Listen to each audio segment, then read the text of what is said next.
3삼2가 망할 가능성이 더 적나요? 에어비앤비가 망할 가능성이 적나요? 리스크 관리 측면에서? 둘 다 적을 것 같은데요? 네네네. 둘 다 수요가 워낙 요즘 더 좋아지고 있고, 제가 지금 단기 임대한 지가 3년 반 정도 됐는데, 제가 3년 반 전에 시작했을 때보다 수익성이 더 좋아요. 옛날에는 한국인들만 받았는데 요즘 외국인들까지 단기 임대에서 손님으로 받고 있어서 수익성이 더 많이 좋아졌습니다. 네, 안녕하십니까? 안녕하세요. 반갑습니다. 저희가 경매 말고도 다양한 투자 한번 소개해 드리려고 네. 대표님 이렇게 모셨습니다. 네. 저희 리시플 구독자분들께 네. 한번 소개 한번 부탁드립니다. 안녕하세요. 저는 돈 버는 공간이라는 유튜브 채널 운영하고 있는 닉네임은 최 사장이고요. 이름은 최준혜라고 합니다. 반갑습니다. 어떤 투자하고 계신지도 한번 설명 부탁드립니다. 메인은 공간 임대 쪽이고요. 지금 단기 임대를 한 9개 정도 하고 있고, 에어비앤비, 여러분들 아시는 그 외국인 도시 민박업, 외도민이라고 하는데 그거 13개 하고 있고, 그리고 파티룸 1개 이렇게 해서 한 23개 정도 운영하고 있습니다. 공간 임대를 23곳 이렇게 운영하고 있다고 봐도 네. 될까요? 맞습니다. 월 현금으로는 얼마 되는지 또 궁금하거든요. 아, 네네. 한번 간단하게 공개해 주실 수 있나요? 월 매출 5천 정도 넘고요. 거기에 반 정도가 순수, 반이면 굉장히 봉수적인데 반 정도 남는다고 생각하시면 됩니다. 그 23곳에서 네. 매출이 5천, 네. 순이익이 보수적으로 절반 정도 됩니다. 예. 다양하게 공간 임대를 하고 계시는 걸로 알고 있는데 오늘 또 얘기 나눠볼 주제는 3삼2잖아요. 네. 3삼2랑 뭔지 한번 소개 부탁드립니다.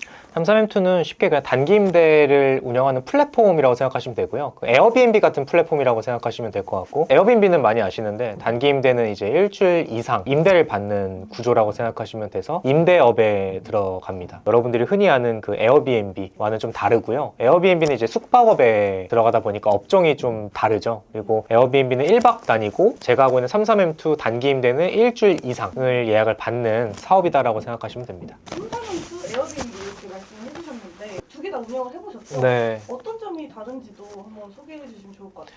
33M2는 일주일 이상 받다 보니까 장기 손님이 많아서 일단 CS가 좀 적어요. 적는다는 아주 큰 장점이 있고요. 그리고 한국인 분들이 대부분입니다. 이 33M2 단기 임대 사업은. 그리고 에어비앤비는 외국인들이 한 60-70% 되는 것 같고, 그리고 1박 단위다 보니까 월 매출이 더 33M2보다는 크죠. 그 대신 들어가는 비용도 에어비앤비 쪽이 더 많습니다. 그래서 그 점이 좀 차이점일 것 같고, 순수익으로 따지면 33M2가 한 50만 원에서 100만 원 사이, 에어비앤비가 제 물건 기준으로 최소 150만 원에서 200만 원 정도 가성비로 했을 때 그 정도 순수익이 나옵니다. 3삼2가 망할 가능성이 더 적나요? 에어비앤비가 망할 가능성이 적나요? 리스크 관리 측면에서? 둘 다 적을 것 같은데요? 네네네. 둘 다 수요가 워낙 요즘 더 좋아지고 있고, 제가 수강생분들한테 항상 요즘 제가 지금 단기 임대한 지가 3년 반 정도 됐는데, 제가 3년 반 전에 시작했을 때보다 수익성이 더 좋아요. 왜냐하면 단기 임대 이제 옛날에는 한국인들만 받았는데 요즘 외국인들까지 단기 임대에서 손님으로 받고 있어서 장기 손님도 많고 수익성이 더 많이 좋아졌습니다. 아, 네. 그래요? 네. 저는 그 한때 3삼2가 네. 유튜브에서 되게 핫했었어요. 맞아요. 그래서 그때 약간 반짝하고 네. 지는 줄 알았는데 이거 네. 좀 더 좋게 보시나요? 저도 그런 사업일 줄 알고 좀만 하고 빠지겠다 생각을 했었는데, 제가 지금 3년 반 유지하는 이유도 수익이 제가 3년 반 전에 했을 때보다 더 커졌고, 그래서 매달 지금 하나씩 더 늘리고 있습니다. 진짜요? 네네. 그래서 제 개인 물건으로 20개를 오픈을 했고, 내년에도 이제 뭐 한 달이나 두 달에 한 번씩 할 것 같고, 사실 제가 이 물건들을 제 수강생들한테 좀 드리고 있거든요. 이걸 드리지 않는다면 제 물건이 다 더 많아졌겠지만, 그래서 저는 계속 늘릴 예정이고, 최소 저는 이 좋은 전망을 한 5년 정도는 보기 때문에 그때까지는 계속적으로 늘리고, 또 권리금 주고 팔고, 또 좋은 거 늘리고, 요걸 계속 할 겁니다. 3삼2 부업만의 장점이 있을까요? 장점 많죠. 일단 첫 번째로 소자본이고요. 굉장히 적은 돈. 700만 원에서 1200만 원. 가장 적은 돈은 700만 원이면 한호점이 되고, 그냥 보수적으로는 1200만 원이면 한호점이 됩니다. 근데 그게 다 비용이 아니고 1000만 원이 보증금이든지 아니면 500만 원이 보증금입니다. 그러면 보증금은 어차피 돌려받는 돈이니까 맞아요. 한 호점을 세팅하는데 들어가는 비용, 네. 못 받는 비용은 네, 200만 원. 200만 원. 네, 200만 원도 보수적으로 생각을 한 거고, 200만 원 안에는 150만 원 이제 소모품들 꾸민비가 150이고, 나머지 50만 원이 중개수수료인데, 제가 실질적으로 들어가는 돈은 제가 해보니까 150에서 160 정도 되는 것 같아요. 근데 200으로 잡은 이유는 항상 비용은 보수적으로 계산하는 게 좋죠. 또 두 번째 장점 있을까요? 네, 권리금으로 팔 수가 있습니다. 여러분들이 흔히 아는 프랜차이즈 뭐 음식점이나 카페나 이런 데서만 권리금 파는 게 아니라, 공간 임대, 에어비앤비도 그렇고 단기 임대도 그렇고, 이 공간 임대의 공통적인 장점일 것 같은데, 월 매출만 이제 잘 나오면 이제 그게 팔립니다. 권리금 주고. 왜냐하면 이걸 하려면 집주인의 동의가 필요하기 때문에 그런 프리미엄도 붙고, 그래서 물건들도 굉장히 귀해지고 있기 때문에 그런 부분 때문에 권리금이 붙고 있고요. 단기 임대는 한 월 순수익의 한 12배수 정도이라서 월에 한 50만 원이 남는다 하면 600만 원 정도를 주고 팔 수 있습니다. 굉장히 큰 강점이죠. 대표님 그러면 이제 권리금으로 네. 팔아보신 팔아보신 경험이 있으신가요? 네, 저 4번 팔았고요. 실제로 제3자한테 판 게 2건 정도 되고 수강생분한테 판 게 2개 정도 됩니다. 그래서 제3자랑 할 때는 계약서를 쓰고 했고요. 수강생분들이랑 할 때는 그냥 구두로 아는 사이니까 그 정도 금액을 받고 이제 넘겨드렸고요. 그분들도 만족하고 저도 돈을 받아서 만족하고 그래서 윈윈 하는 거죠. 수강생분들 이제 권리금 받고 운영하시는 네. 지역들도 다 잘 되고 계신가요? 그렇죠. 잘 되고 있죠. 약간 부담은 없으셨어요?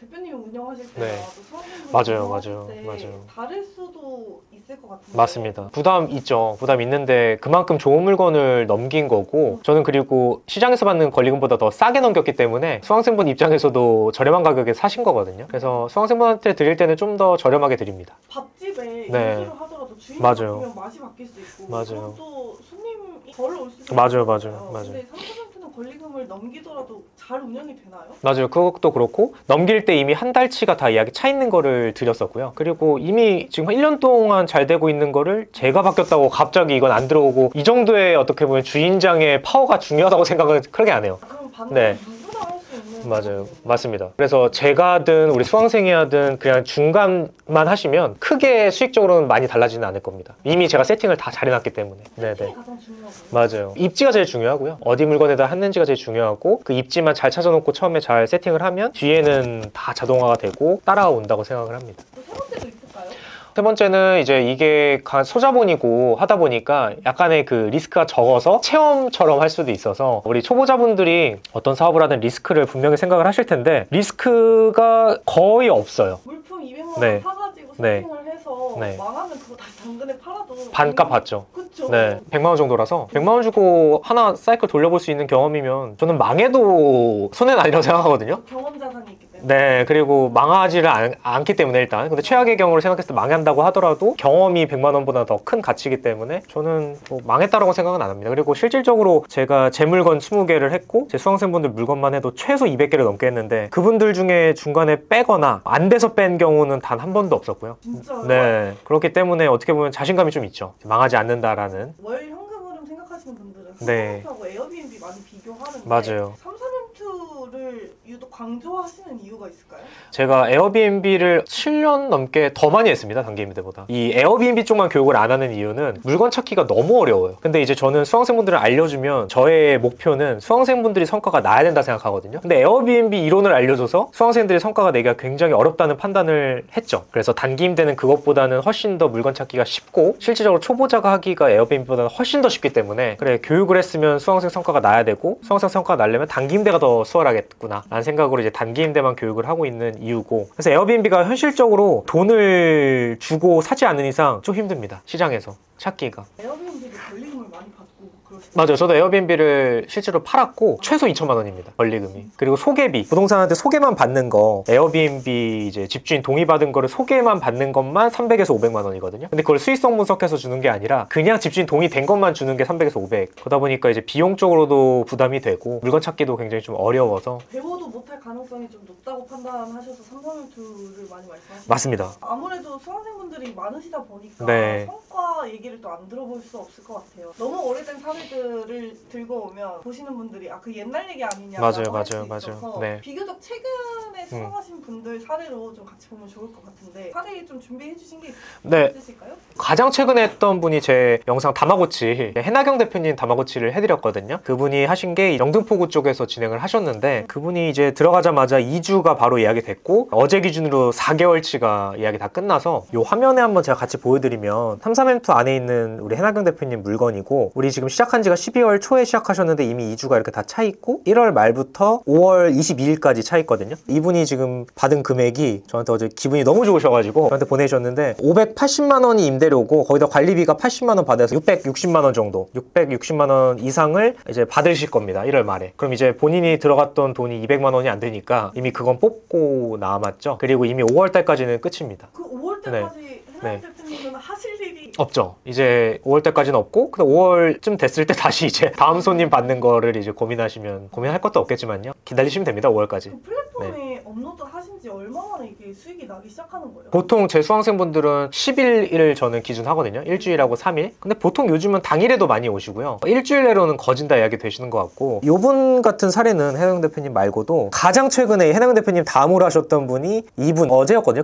근데 요분은 계약을 어제 12월 11일 날 플랫폼에 올리자마자 오후 3시에 올라갔는데 오후 7시 12분에 4시간 만에 예약이 한 달이 됐고요. 여기 2025년 12월 15일부터 26년 1월 11일까지 예약이 어제 끝났습니다. 이분은 이제 저랑 한 1, 2주 전에 하셨던 분이고, 이분 같은 경우는 플랫폼에 올리질 않았는데 부동산에서 12월 15일부터 2월 25일까지, 그래서 이분도 한 달에 거의 60만원에서 70만원 정도가 남게 했고, 아직 플랫폼에 올리지도 않았는데 이미 2달치가 끝났습니다. 이런 사례도 좀 있습니다. 그냥 플랫폼에 안 올리고도 부동산 사장님들이 이렇게 해주는 경우도, 중개를 해주는 경우도 있고. 대표님 그 인프라가 좀 있으신가 봐요. 부동산 맞아요. 사장님들이, 친하신 분들이 가끔 이렇게 제 수강생분들한테, 저한테는 안 해주시고 제 수강생분들한테 이렇게 해주시는 분이 꽤나 있으셔서. 중개료도 네. 받으시는 거예요? 10만 원 받는다고 하더라고요. 10만 원 받고 저한테 뭐 들어오는 돈은 없고요. 중개사 이렇게 잘 해주고 계시고, 이분도 영등포구에 하셨던 분인데 당일에 올리자마자 이렇게 문의가 왔고, 11월 21일 날 플랫폼 올리자마자 11월 27일 일주일치가 바로 들어와서 바로 계약이 들어왔네요. 이렇게 컨설팅 수강생분이 이렇게 저한테 연락이 오셨습니다. 아무래도 저희는 이제 수강을 하고 어느 정도 예. 창업을 하시는지, 네. 실행이 되는지 좀 네. 궁금한데 네. 삼성인투 수강생분들은 어떠세요? 좀 많이 하시는 편이세요? 네, 저희 소수정의 1기 같은 경우는 1기가 한 달 이내에 60%가 계약하고 수익화까지 완료가 됐고, 2달 이내에는 거의 90%가 끝났고요. 2기 분들은 4주 이내 100%, 한 달 안에 모든 수강생분들이 전대차 계약이랑 수익화까지 하셨고, 이번에 제가 진행을 이제 마무리가 되는 3기 분들이 한 달 안에 80%, 지금 한 명 빼고 다 했거든요. 80%가 됐고, 이제 2달로 치면은 2달 안에는 100% 다 할 것 같아요. 한 달 안에 한 70에서 80% 정도, 10명 중 7에서 8명은 다 계약하고 수익화가 되고, 2달 안에는 거의 90% 이상이 끝나는 것 같습니다. 그래서 성과 하나는 좀 자신이 있어서 이 수강생분들 성과가 더 좋아지고 있습니다. 이 기술을 모집할수록. 네. 소수정이라고 하면 몇 명이 사는 아, 10명 내외예요. 네. 신경 써주실 수밖에 없겠네요. 그쵸. 10명이면 제가 이름도 알고 다 알기 때문에 개인의 상황도 알고, 그러다 보니까 더 제가 이렇게 스파르타 형식으로 하는 것 같아요. 수강생분들도 좋아하시더라고요. 네. 근데 이 정도 예약률일 줄은 상상도 못했던 것 같아요. 앞에 잠깐 얘기를 해주셨지만 네. 내년이 얼마 안 남았잖아요. 맞아요. 2026년에 삼성인투 전망 어떻게 보시는지. 플랫폼들의 매출액이나 거래액을 저도 최근에 좀 찾아봤는데 거의 2배씩 늘고 있습니다, 매년. 거래액이. 아니 애들 뭐 하는데 이렇게 주세로. 네. 그러니까 많이 사용하는 것 같아요. 강의 자료를 좀 만들다가 플랫폼들 다 하나씩 들어가서 거래액이 얼마 늘고 봤더니 플랫폼이 2배씩 지금 성장을 하고 있고요. 거래액이 2배라는 거는 그걸 사용하시는 분들이 2배씩 늘어난다라는 증거거든요. 그리고 그러다 보니까 저는 한 최소 5년은 앞으로, 왜냐면 저희 부동산 경기가 안 좋을수록 단기 임대는 계속 잘 될 거기 때문에, 다시 좋아지는데 얼마나 걸릴지 모르겠지만 안 좋을 때까지는 계속 단기 임대, 에어비앤비 이런 소액 자본의 숙박업 임대업은 계속 잘 되지 않을까 하는 생각을 뭐 지금도 하고 있고, 그렇기 때문에 제 물건도 계속 늘리는 이유이죠. 그래서 여러분들이 잘 될까 안 될까라는 걱정을 하는 거는 아직은 아니신 것 같고, 시기가 지금은 일단 물건 좋은 거 찾고 임장 떠나는 거를 먼저 생각하시는 게 여러분들 매출 만드는 데 더 중요할 것 같고, 제가 실무에 있는 사람으로서 더 수익성이 좋기 때문에 저도 그냥 거짓말 하려고 이렇게 말씀드릴 수는 없고, 그러다 보니까 더 좋아지고 있기 때문에 여러분들도 이런 부분을 좀 경험하셨으면 좋을 것 같아요. 월세가 너무 오르다 보니까 맞아요. 고시원이나 이런 단기 임대 쪽으로 빠진다고 하면 네. 주세화 개념도 좀 많이 생기는 것 같기도 하고. 네. 저는 삼성인투 매출이 어떨까 궁금했는데 작년에 비해서 올해도 엄청 많이 늘었는데 그렇죠. 올해도 많이 늘었다고 맞습니다. 하니까 성장하고 있다는 느낌은 들기는 하네요. 제가 3년 전에 오피스텔이랑 지금이랑 오피스텔이랑 월세가 5만 원에서 10만 원밖에 차이가 안 나거든요. 뭐 많이 올랐다고 뉴스에서 많이들 얘기하시지만, 제가 실제로 3년 전에 갖고 있는 거랑 지금 똑같은 오피스텔이랑 비교했을 때 많으면 10만 원 정도, 80만 원이 90만 원 정도 된 느낌이고, 그건 어떻게 보면 물가 상승률 때문에 어쩔 수 없는 부분이라서. 그래서 월세 때문에 내가 5년 뒤에 뭐 내가 100만 원짜리 하는 게 갑자기 600만 원이 된다거나 이런 일은 전혀 없으니까, 월세가 오를 것 때문에 삼삼엔투를 못 하는 거는 좀 아닌 것 같고, 그래서 그 부분은 크게 걱정은 안 하셔도 될 것 같습니다. 대부분 수강생분들의 고민이 뭔지 궁금한데 네. 뭐가 두려워서 삼삼투에 진입을 아. 어려워하시는 건가요?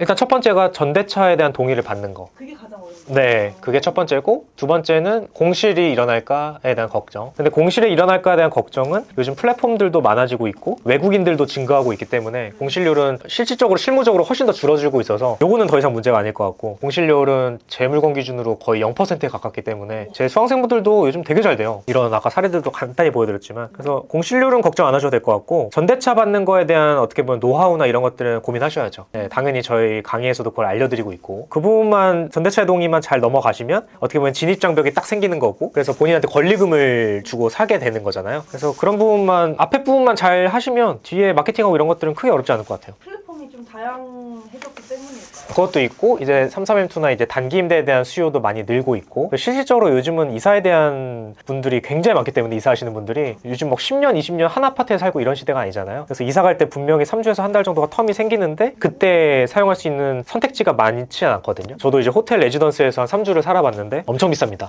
그래서 호텔, 레지던스, 에어비앤비는 너무 비싸서 이제 제외가 되고, 단기 임대가 비교적 싸거든요. 그러다 보니까 단기 임대로 많이들 하시죠. 저희 그 리치스쿨에서 원데이 특강을 또 준비해 주셨습니다. 네. 특강 한번 소개 부탁드립니다. 저희 원데이 특강이 12월 27일 토요일이고요. 오후 7시에 여러분 직장인분들 많으실 거니까 오시면 저희가 이제 커리큘럼 이런 것들 다 보여드리겠지만, 뭐 단기 임대에 대한 개념부터 시작해서 수강생분들 사례, 단기 임대랑 숙박업에 대한 비교, 수익성이나 비용이 얼마나 드는지, 실질적으로 동의는 어떻게 구하는지, 이런 내용들 다 담았으니까요. 여러분들 원데이 오시면 한 2시간에서 2시간 반? 여러분들 Q&A가 많으실 것 같아요. Q&A를 제가 다 해결해드리고 갈 테니까 여러분들 꼭 오셔가지고 궁금한 부분들 좀 많이 해결하시고 가시면 좋을 것 같고, 실질적으로 단기 임대를 강의하고 앞에 나가서 이렇게 떠드는 사람 중에 제가 제일 오래됐다고 저는 생각하거든요. 유튜브도 제일 많이 했고, 그래서 단기 임대에 대한 전문성은 충분히 있기 때문에 여러분들 오셔서 배우시는 거 최소 한 가지는 있을 겁니다. 시간이나 빼시는 거에 대해서 뜻깊은 하루가 될 거니까 꼭 오셔가지고 배우고 가셨으면 좋겠습니다.